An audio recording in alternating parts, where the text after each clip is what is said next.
ही तलवार बघितलीस,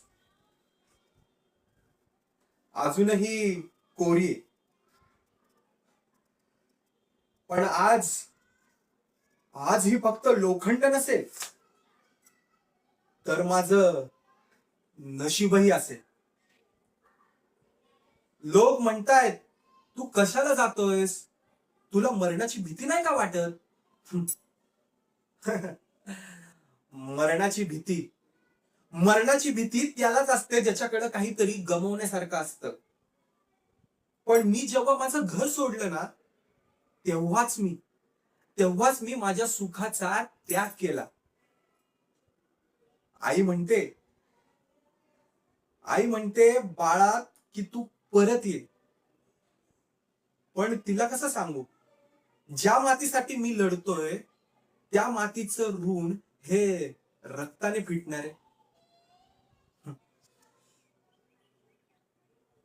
तो भगवा तो भगवा फडकताना पाहिला ना, अ, तर तर अंगावर कसे शहारे येतात. कारण ते फक्त एका रंगाची चिंधी नाहीये, तर राजमाता जिजाऊंच्या आशीर्वादाची सावली आहे.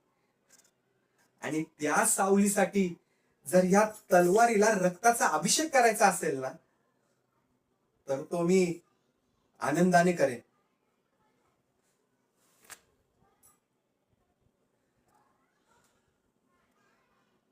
लोक म्हणतायत की हे युद्ध आहे.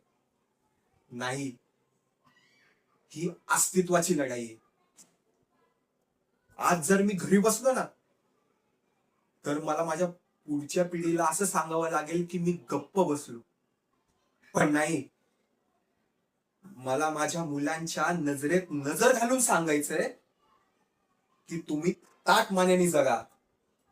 कारण तुमच्या पूर्वजांनी कधी मान खाली झुकवली नाही. आणि आता ही तलवार तेव्हाच मॅन होईल जेव्हा या मातीत शत्रूचं रक्त सांडेल. हर हर महादेव.